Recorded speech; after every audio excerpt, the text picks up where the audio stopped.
नमस्कार दोस्तों, मेरा नाम है प्रदीप चौहान। दोस्तों, आखिरकार 5 में से 2 चुनाव में चुनाव प्रचार का 2 राज्यों में शोर कल शाम थम गया, केरल और असम। और यही 2 राज्य ऐसे भी हैं जहां पर कांग्रेस का काफ़ी कुछ स्टेक पे भी लगा हुआ था। पुडुचेरी भी है, वैसे डीएमके के साथ तमिलनाडु भी है, बंगाल में सर्वाइवल की कोशिश कर रही है, लेकिन मेनली केरल और असम था। असम की लड़ाई किस मोड़ पर, आखिरी मोड़ पे किस दूसरी तरफ मुड़ी है और किस तरह से कांग्रेस ने आखिरी बॉल पर एक किस्म से छक्का मारा है।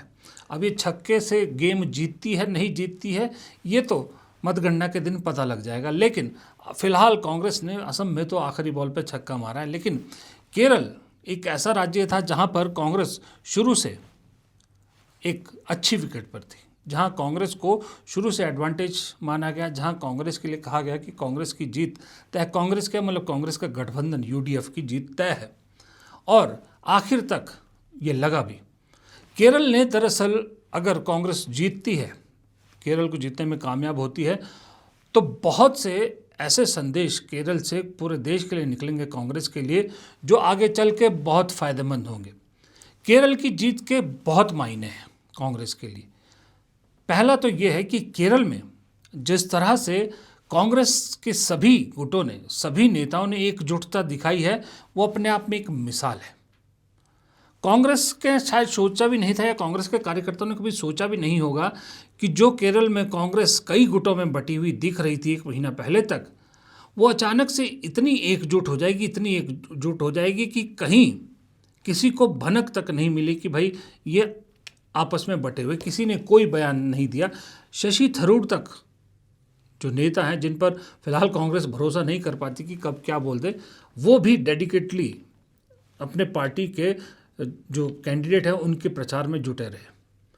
पहला संदेश तो ये गया कि अगर पार्टी एकजुट हो जाए, पार्टी के नेता अपने जो निजी स्वार्थ है उनको साइड करके पार्टी के लिए सोचेंगे, तो पार्टी को जीतने से नहीं रोक सकते।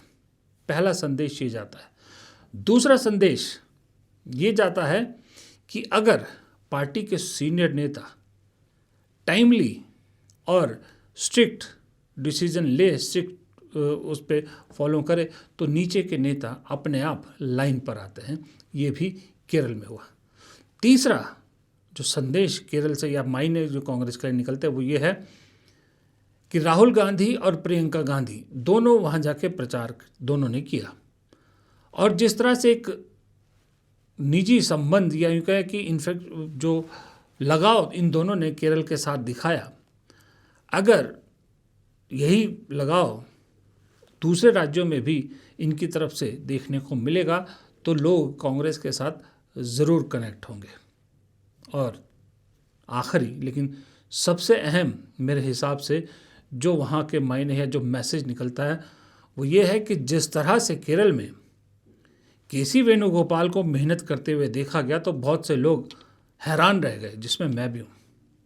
तो संदेश ये निकलता है कि केसी वेणुगोपाल अगर केरल में संगठन महासचिव होने के नाते इतनी मेहनत कर सकते हैं, तो दूसरे राज्यों में क्यों नहीं। दूसरे राज्यों में कांग्रेस को, केसी वेणुगोपाल को इसी तरह से जितने नाराज़ होते, हर बार होते हैं, हर पार्टी में जिनको टिकट नहीं मिलता नाराज़ होते हैं, उनको पैसिफाई करने के लिए, बागियों को पैसिफाई करने के लिए केसी वेणुगोपाल क्यों मेहनत नहीं करते। करनी चाहिए, ये संदेश साफ निकलता है। और केरल की जीत और वहाँ से ये जो कैंपेन से मायने निकलते हैं, इसका सीधा असर पता कहाँ होता है, कहाँ अगला इसका लिटमस टेस्ट है। सीधा उस राज्य में जहाँ पर केरल के बाद दूसरा सबसे बड़ा चांस है कि कांग्रेस सत्ता में आएगी, और उस राज्य का नाम है पंजाब। 10 महीने बचे हैं पंजाब के चुनाव के लिए, और पंजाब में स्थितियाँ बिल्कुल वैसी ही हैं जैसी केरल में। केरल में कांग्रेस को एडवांटेज में कहा जाता था, पंजाब में कांग्रेस को एडवांटेज में कहा जा रहा है। केरल में कई गुटों में कांग्रेस बटी हुई थी, बहुत सारे मुख्यमंत्री के दावेदार थे। पंजाब में बहुत सारे मुख्यमंत्री के दावेदार हैं। केरल में एलडीएफ को जिताने के लिए बीजेपी इनडायरेक्टली एलडीएफ को भी सपोर्ट कर रही है। इनफैक्ट पंजाब में भी कांग्रेस को सत्ता से दूर रखने के लिए आम आदमी पार्टी को इनडायरेक्टली बीजेपी सपोर्ट कर रही है। चीज़ें सिमिलर है, बस फ़र्क इतना है कि एक मलयालम राज्य है, एक पंजाबी राज्य है, एक दक्षिण भारत, एक उत्तर भारत, फ़र्क इतना है। लेकिन केरल ने भी कांग्रेस को सबसे ज़्यादा सांसद दिए हैं, तो दूसरे नंबर पे पंजाब है, जहाँ से लोकसभा के सांसद दूसरे सबसे ज़्यादा आए हुए हैं। केरल में भी लीडरशिप डायनेमिक है, पंजाब में भी है। केरल में भी एक मतलब एज़ कम्पेयर टू अदर थोड़ा यंग प्रदेश अध्यक्ष है, पंजाब में भी। लेकिन सवाल ये उठता है कि जो एकजुटता केरल में दिखाई गई, जो हाईकमान ने केरल में रोल अदा किया, जो राहुल गांधी प्रियंका गांधी ने केरल को लेकर पूरी स्ट्रेटजी बनाई, जो काम किया, जो टीम केरल में उतारी गई, क्या पंजाब में भी कुछ ऐसा ही होगा?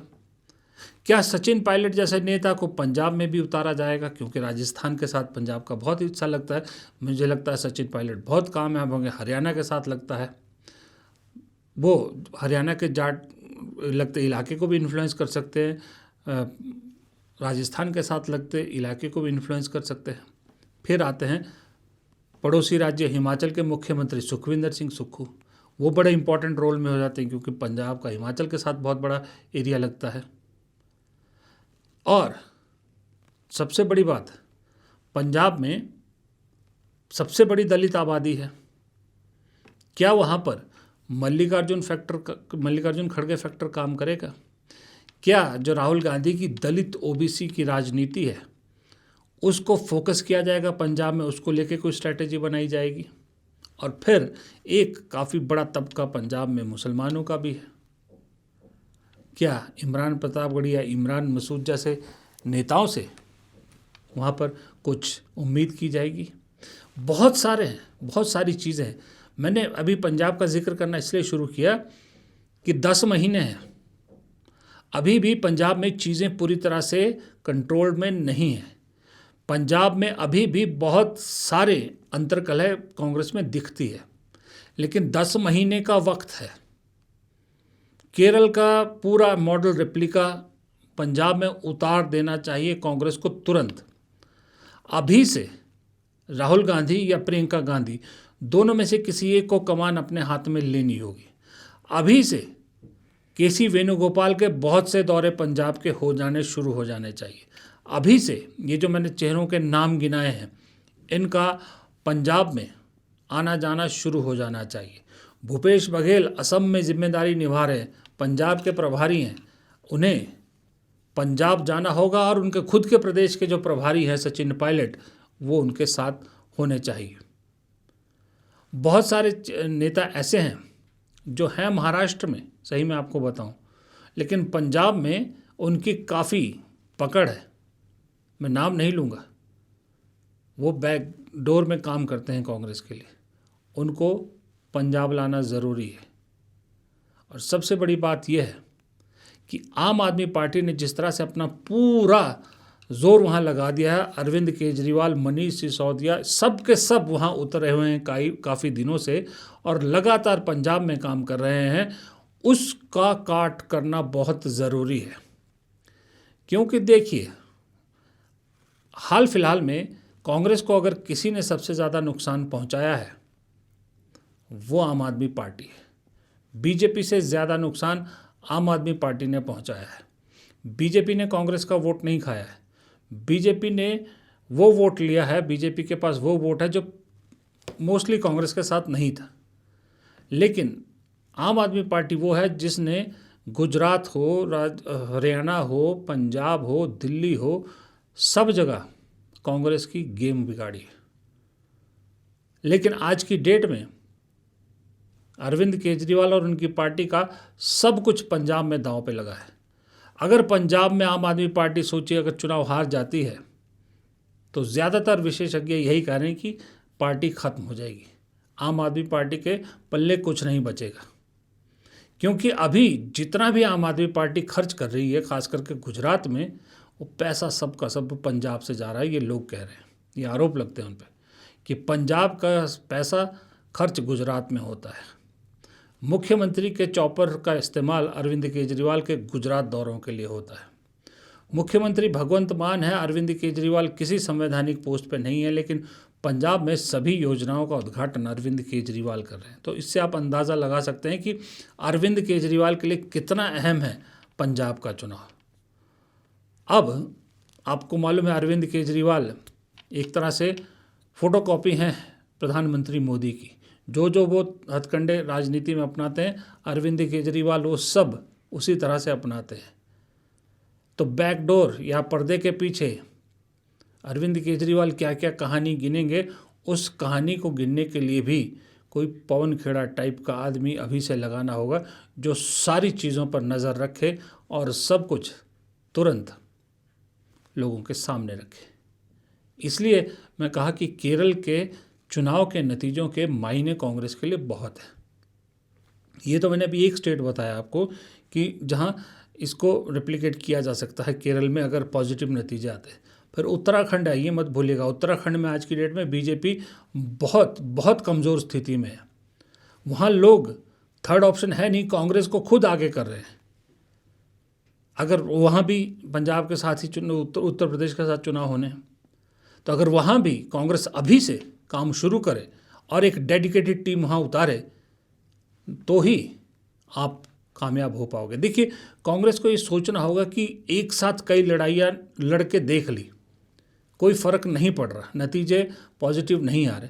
अब कांग्रेस को छोटी छोटी लड़ाइयाँ लड़के अपनी जीत का सिलसिला शुरू करना होगा। जैसे राज्य दर राज्य, मान लीजिए आप पंजाब में फोकस कीजिए, उत्तर प्रदेश में आपको मालूम है आपका कोई बहुत बड़ा स्टेक नहीं है तो उतना जोर ना लगाइए, फोकस उत्तराखंड में रखिए जहां आपके सत्ता में आने के ज़्यादा चांसेस हैं। फिर उसके बाद पंजाब, ये उत्तराखंड निपटते हैं, फिर आपके पास आ जाते हैं राजस्थान, मध्य प्रदेश, छत्तीसगढ़, फिर उन पे फोकस कीजिए।